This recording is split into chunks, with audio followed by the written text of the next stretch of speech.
Welcome 6 Texas state legislators to our Capitol, and I'll acknowledge who they are. Representative Lulu Flores, Representative Vicki Goodwin, Representative Cassandra Garcia Hernandez, Representative Yolanda Jones, Representative Miklea Palesa, Representative Suleiman Lamani. Remember those names. Those are the 2025 candidates, in my opinion, for profiles in courage. I'm proud to be joined by Speaker Hasty. We've had a robust conversation. First of all, I hosted them at the governor's residence early this morning to make sure they're well fed with New York food, as well as giving them the opportunity to see a home that Franklin Roosevelt once lived in. For inspiration, as I'm inspired every day about knowing who we're fighting for and who we're fighting against. These brave public servants are taking a stand, a strong stand, against a blatant power grab that's happening in their state as we speak. And this will have implications, not just in Texas, but for our entire nation and its future. First of all, by breaking quorum, using a legitimate form of government, correct? We've talked about this. This is not breaking the law. This is a legitimate process that has been used before. By breaking quorum and being here today, these legislators are getting into what John Lewis might call good trouble. Good trouble is the best kind of trouble. You know why? Because now that you have the Attorney General, the Texas Attorney General, who, by the way, is obsessed with going after doctors in our state who are simply providing medication, abortion assistance to people who are denied that by their own states. Now he's threatened to arrest each and every one of them if they don't return to Austin. But they're being asked to return to vote for a radical redrawing of the congressional lines that were already adopted. They're being adopted in favor of Republicans. And of course, where did this come from? Well, Donald Trump came up with this scheme, perhaps with some help with AI, I don't know.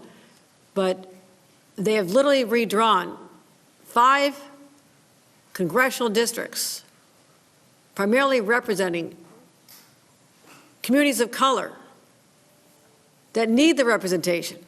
They've drawn racist lines to disenfranchise millions of Texans. So what does this have to do with the state of New York? It's a good question. I'll tell you this.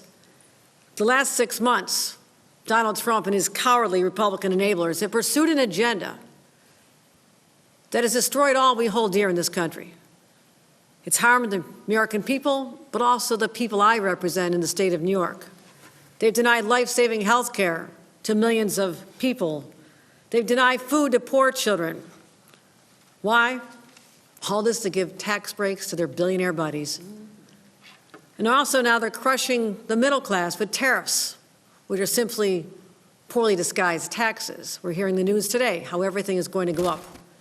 A backpack that you could have bought for just $30 in May is now $50 for moms and dads getting ready for back-to-school shopping. That's the direct impact on New Yorkers and Americans. But also at the same time, in our states and many others, they're sending masked, armed individuals to snatch law-abiding residents off the streets as their own children scream in terror. That is happening on the streets of our great country. So people are basically disgusted. They're disgusted with this trampling of their basic human rights, rights that we've always cherished and fought for in this country. And that is precisely why New York has a strong interest in what is occurring almost across the country in Texas. And I have news flash for Republicans in Texas.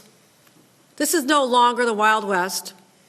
We're not going to tolerate our democracy being stolen in a modern-day stagecoach hoist by a bunch of law-breaking cowboys. Americans don't want a system that's stacked against them. They believe in fairness. It's fundamental. And I'll tell you this, they're done with the chaos. They're done with the cruelty.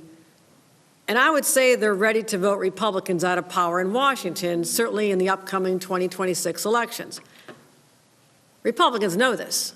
They've seen the polls. They know they're sliding downhill because Americans are rejecting their policies. So this is why they're fighting.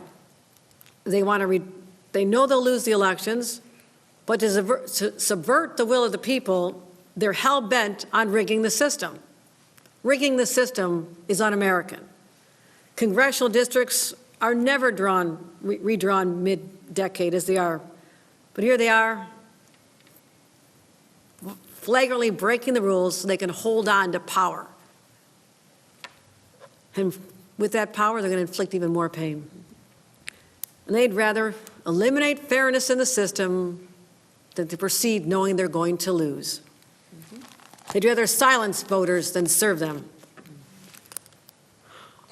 From my perspective, to refuse to stand up and fight for our democracy as we are joining in solidarity with our friends from Texas means one thing.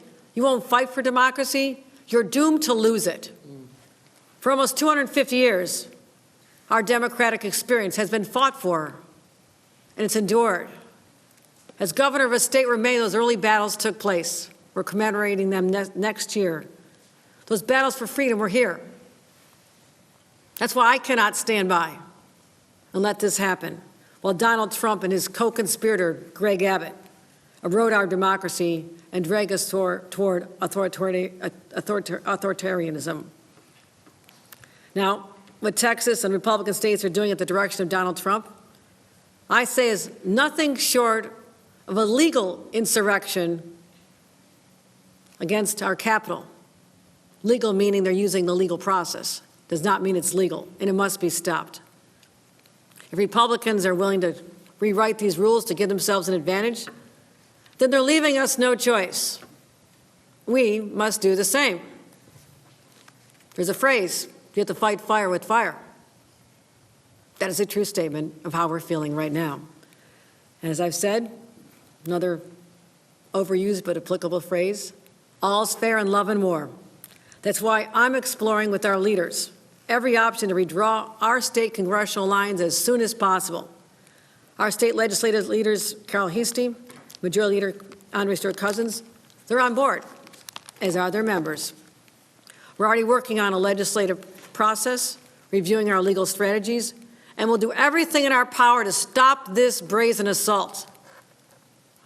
As I mentioned, these are profiles in courage sitting with me here today.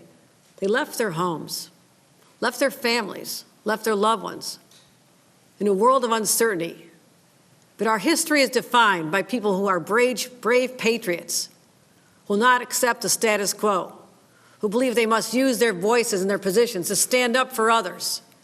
And I could not be prouder to have an opportunity to meet them, each and every one of them, and hear their personal stories. And I thank them so much for making this journey. You are on the right side of history. And you're not alone. Thank you. We are in solidarity with each and every one of you and your colleagues in another state hosted by my great friend, J.B. Pritzker, who welcome you as well. As I said, history will judge us on how we respond to this moment. But here in New York, we will not stand on the sidelines with the timid souls on the sidelines who don't care, will not invest their heart and soul into this battle. This is a war. We are at war. And that's why the gloves are off, and I say, bring it on. With that, let me turn it over to our great speaker, Carol Hasty.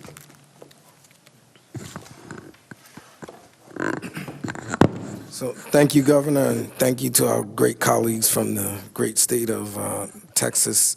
I'm a fan of something big in Texas. As, everybody knows I'm one of the bigger Cowboy fans, but today I'm We're not going to go there. You cannot say that sitting next to me. I'm a Bills fan as long as they don't play against the Cowboys. But we're here for a serious moment in time, and all things are connected.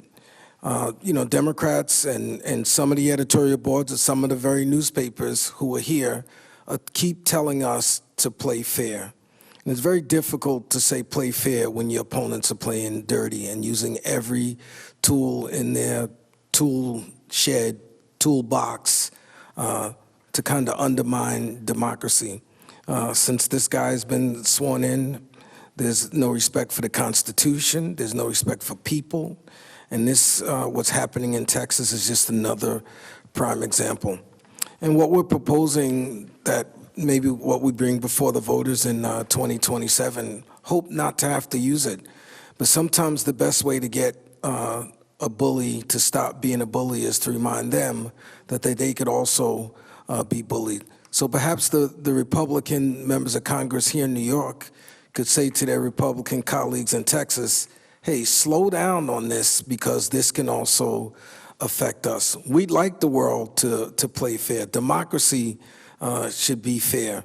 But what we're learning, and again, we're only, God help us, 8 months into this horror movie of this presidency administration is that big disgusting bill that they're trying to fool people that thinks is good.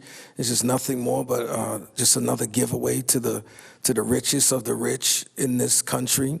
And so they're trying to fool us by saying, well, we're going to go on with gerrymander and take out Democrats. And you'll hear from, my good colleague, Representative Jones will tell you the members of Congress that are under attack and who they're looking to get rid of. It's just unfair. It's sickening. Like I said, it's really like being in a bad movie of just a hostile takeover of what is supposed to be the greatest country in this world. So sad that we have to be here. But I say to all of you, all of the press here, your editorial boards, keep asking us to be fair and play fair. And I think that's the wrong thing to ask us to do. So with that, I'm going to turn over to my colleague, the leader of the Democrats in the Texas House, Representative Plessa. Thank you, Governor, and thank you, Mr. Speaker. My name is Mihaela Plessa, and I proudly serve as the Vice Chair of the House Democratic Caucus and the constituents of House District 70 in Collin County. I just want to thank you for standing with us today and for your leadership. Your continued support reminds us that the fight to protect democracy is not confined to one state. The fight is for all 50, and I'm proud to stand with you. I'm joined here by my colleagues at the Texas House Democratic Caucus, public servants who came to this work not to chase power, but to protect people. I'm proud to stand beside them in this moment of national urgency. But before we get into the redistricting crisis in Texas, I want to acknowledge something else that we share in common that connects us, and that's the recent flooding that happened in both of our states. New York just experienced flooding.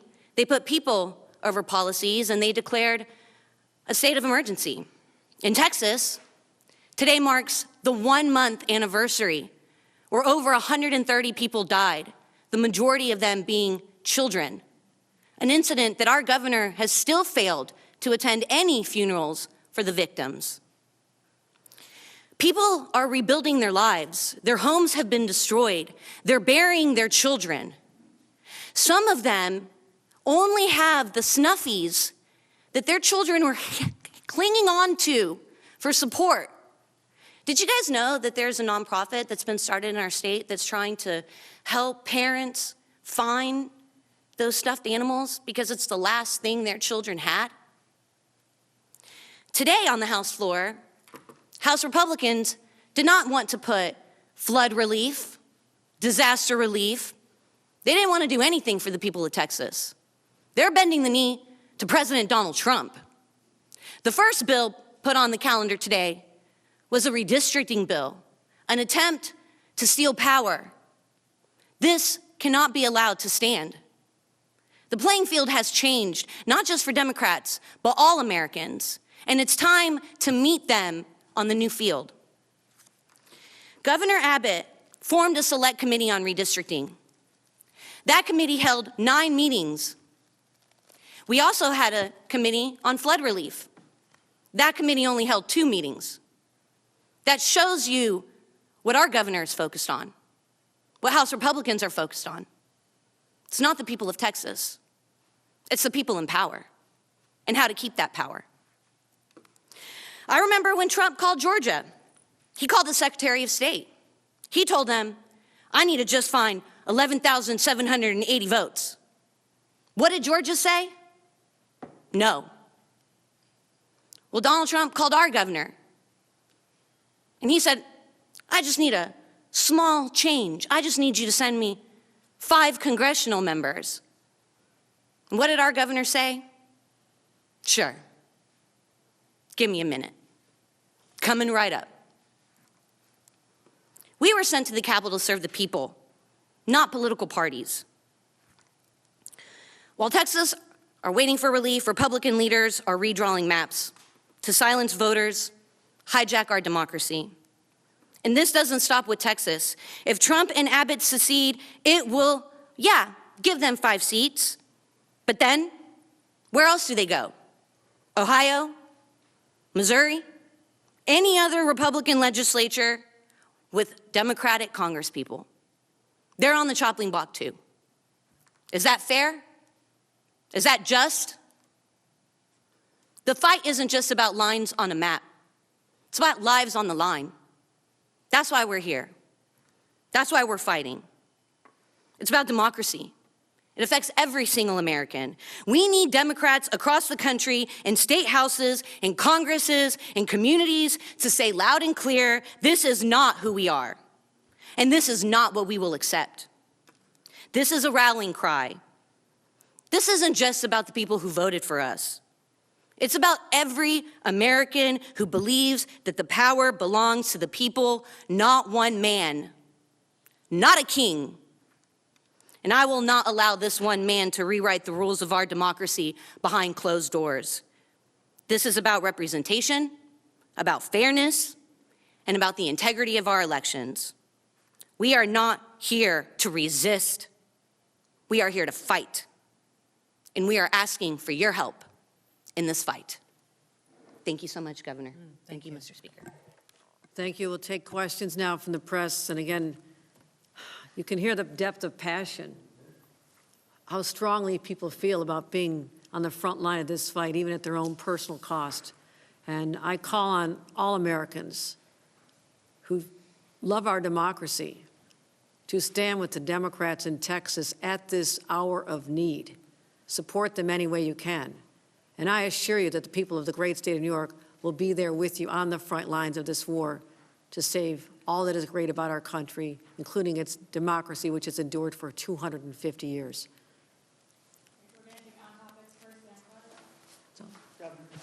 I'm curious, last decade we redid redistricting, hard to say. Do you think, given this situation where we've had these court battles, everything, that in this 2027 amendment that you may put forward, that the Independent Redistricting Commission should be disbanded or changed in some way so that you don't have to go through that again in 32? Yes. I'm tired of fighting this fight with my hand tied behind my back. With all due respect to the good government groups, politics is a political process. And to think that we're going to do this with a purity test and make sure it's completely fair to everybody involved. The reason we are able to draw the lines because we're Democrats, because the majority of people in this state selected us, elected us to be leaders. And when we say that we cannot use that power to its fullest, then we're abdicating the responsibility that we all have. Republicans take over the legislature, they can have at it. But until then, we're in charge, and we're sick and tired of being pushed around when other states don't have the same aspirations that we always have had. And I hold those dear. But I cannot ignore that the playing field has changed dramatically. And shame on us if we ignore that fact and cling tight to the vestiges of the past. That era is over. Donald Trump eliminated that forever.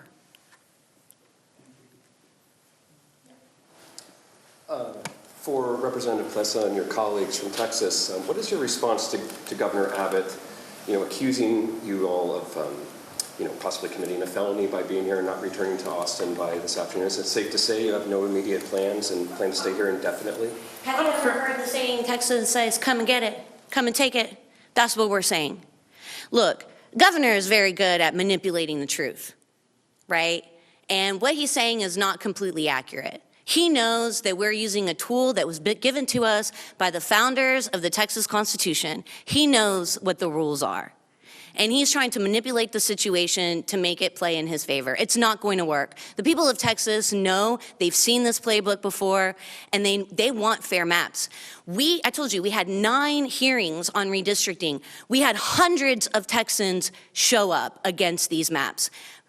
It was a handful of people that testified in favor of these maps. I'm talking about 500 people that showed up on Friday. Texas Republicans didn't give them an access to have their voice heard. They limited debate in those hearings. So what I say to the governor is, you need to have better policies. You're not gonna just eliminate 20. So let me be clear. I'm a lawyer. A part of my practice is criminal defense work. There is no felony in the Texas Penal Code for what he says. So respectfully, he's making up some shit, okay? He's trying to get sound bites, and he has no legal mechanism. And if he did, subpoenas from Texas don't work in New York, so he gonna come get us how? Subpoenas in Texas don't work in Chicago. He's gonna come get us how? So let me be clear. He's putting up smoke and mirrors, and I'm hopeful that the media doesn't follow that. I will also say this. I was on the redistricting committee. I sat in on the meetings. We had 3 sham hearings with no maps, where people were forced to testify that they were neutral on the maps because of our processes, when actually, I would say about 99.9% of the people were against it. So they set it up. So when the litigation happens, because it's going to happen, trust and believe, right?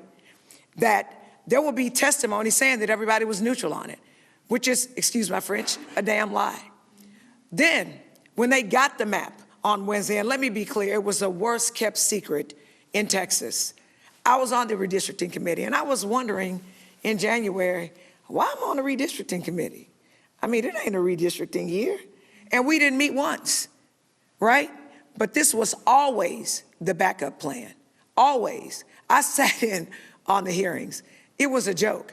The chair of the redistricting committee, Cody Vasut, is a lawyer. In the legislature, he is the expert on points of order. He knows the law. Cody pays attention to detail. During the redistricting committee meetings, well, I hadn't looked at anything. I don't know. I ain't seen no maps. Yeah. Whatever you say. So you peeing on me and you telling me it's raining and you expect me to believe it. Wrong answer. When they finally had the one public hearing with the map, and the secret was out.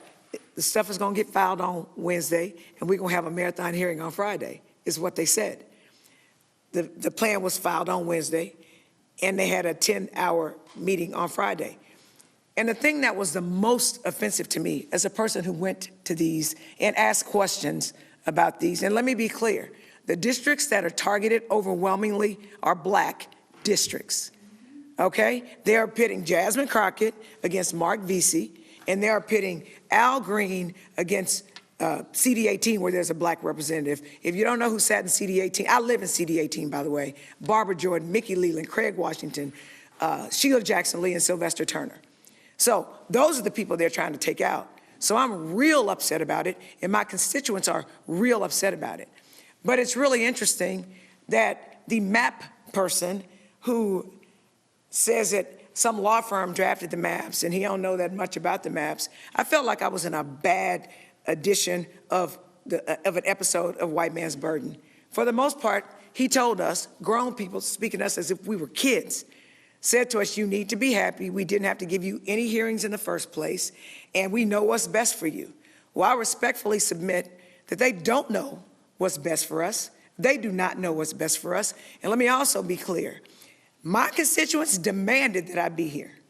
So you think I'm gonna listen to Donald Trump and Greg Abbott and Dan Patrick and the Attorney General who can't treat his wife right and who lies on documentation. So I think he needs to worry about going to jail. But my point is this: we, the Democratic contingent, we are paying attention to what our constituents are demanding of us. They've literally told us, if you don't quorum break, we will primary you.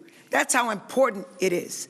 This is People wonder, why should New York be concerned about what's going on in Texas? Why should anywhere be concerned with what's going on in Texas? I'm gonna tell you why. My grandmother says this: if you allow yourself to be a rug, people will step on you. No one was paying attention to North Carolina in 2024. There were 7 Republican congresspeople, there were 7 Democratic congresspeople. Guess what? The Republicans rigged the game in North Carolina, and they took 3 seats. I'm gonna say this one more again, that's Ebonics for those of y'all who don't speak it. They took 3 seats. Congress has a 3 Republican majority.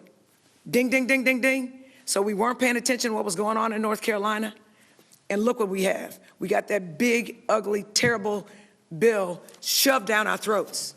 So guess what? I was paying attention. Fool me once, shame on you. Fool me twice, shame on me. Texas will not be North Carolina. We will not give him what we need. And we're marching, we ain't fleeing, we're fighting, and we are so incredibly thankful that the governor has hosted us, because we need allies. Governor, is the state expending any resources on housing or feeding or anything for the Texas lawmakers that are here today? I fed them breakfast. Don't know what that costs. If it's a problem, I'll take it out of my pocket. Very delicious. No, they're leaving today. And again, I do believe that there's going to be exorbitant legal expenses for them. It's $500 a day fine that they're already having to deal with. And so, we're looking at mechanisms where I can be supportive on the other side of the equation, not the government side, but the political side, and encourage others to step up and invest in these brave soldiers for our democracy. And then building off Dan's question, voters did approve a clause in the state constitution that prohibits redistricting on the basis that benefits a particular party, a particular candidate. Should that stay, or should that go? We'll be having those conversations about the exact wording, but I think if you ask voters in New York how they feel today versus how they felt back then, there has been a dramatic sea change in response to the onslaught of attacks from their own government in Washington, and they've had it. As I said, they've had it with the chaos, they've had it with the cuts, and they want us as their leaders to stand up for them, and that's exactly what we're going to do. Governor, why would it be unfair to say that New York Democrats are abandoning good government and good democracy in an effort to save democracy? Well, that's an interesting question. But if that's what's called for, I will put saving democracy as my top priority at any cost, because it is under siege. Just like those who put on a uniform to fight in battles across the ages. For centuries, we've stood up and fought. Blood has been shed. This is our moment in 2025 to stand up for all that we hold dear and not let it be destroyed by a bunch of renegades in a place called Texas, which I respect these people, but we've had our battles with them, the Attorney General, the Senator. We know who we stand with. We stand with the people of this country. So if you all are leaving, where are you going next? If you're leaving New York, where are you going? Don't tell them. We have delegations all over the state. We're continuing to meet with Democratic governors. We're continuing to bring coalitions into the fold and educating people as to what's happening and letting them know that the rules have changed. Are you staying in New York, though, indefinitely? Not all of us. Are you staying past August 9th? Is this an invitation? Are you staying past August 19th? On the advice of counsel. On the advice of counsel, I'm going to advise them not to disclose where they're heading next for obvious reasons. Grace, you had a question? Yeah, well, I was just to say, so 2 questions. One, both kind of process-oriented. For the Texas representatives, so you plan to be kind of traveling around the country, but not necessarily staying in New York for the foreseeable future? Is that correct? Yeah, this is a war. We're building a coalition. I'll just say, we're not going back to Texas right now. That's right. And we're not abandoning our jobs. I represent a Democratic district, and our voices deserve to be heard. I am representing, I am not abandoning my duties, I am doing my job. And Democrats have been shut out of the process over and over and over again, and Democratic voices have a right to be represented. And that's what I'm doing right now. I am representing my constituents, and I am doing my job and not abandoning. Could y'all not ask them, like, what, it's like y'all are asking them to give what their game plan and strategy is, and this is very sensitive, so I would ask that y'all allow them and give them the respect to put together their strategy without letting their opponents know what that is. Literally said they're just leaving. They don't You need, ask where they're going next. But we also have a team. They dispatch us to wherever we go, and we go to save democracy. You said that you're kind of exploring all of the options. What will those look like? What do you see as the options on the table for Democrats in New York State to change our maps? unlike other states like California and certainly Texas, we do have constraints that were put in place that the only way that we can change the timing on redistricting is to literally amend the New York State Constitution. There's a process involved in that. It requires an affirmative vote for 2 consecutive sessions of the legislature. Right now, we're in the 2025-26 session. So a vote in 2025 or 2026 is the first step. 27, 28 is the next session. This could literally go on the ballot in the fall of 27 and be enacted in time for the congressional races in 2028 as well as the presidential. So it is not the timeline that I would have preferred, but it does shave off 4 years from what would other be the process. But we're going to also look at litigation strategies. We're in close conversations about options there. And so I would say this, we're considering all options right now. Great, thank you. All right, thanks, everybody. Mr. Speaker, you earlier said that you're asking editorial boards, I think you said a few moments ago, shouldn't ask you to quote unquote play fair. So just so I have this straight, or just so I'm clear, are you and the governor, are you saying that your plan is to quote unquote not play fair just because in Texas they're not playing fair? Are you concerned about a slippery slope? The point that I'm trying to make is Democratic states have gone to independent redistricting commissions, and they're so, or say nonpartisan. In politics, there's no such thing as nonpartisan. So all I'm saying is I think it's difficult to ask New York, California, and other Democratic-leaning states to play nonpartisan while the Republicans play very partisan. That's the point I'm making. Are you all staying past August 19th out of Texas? Are you going to remain out of Texas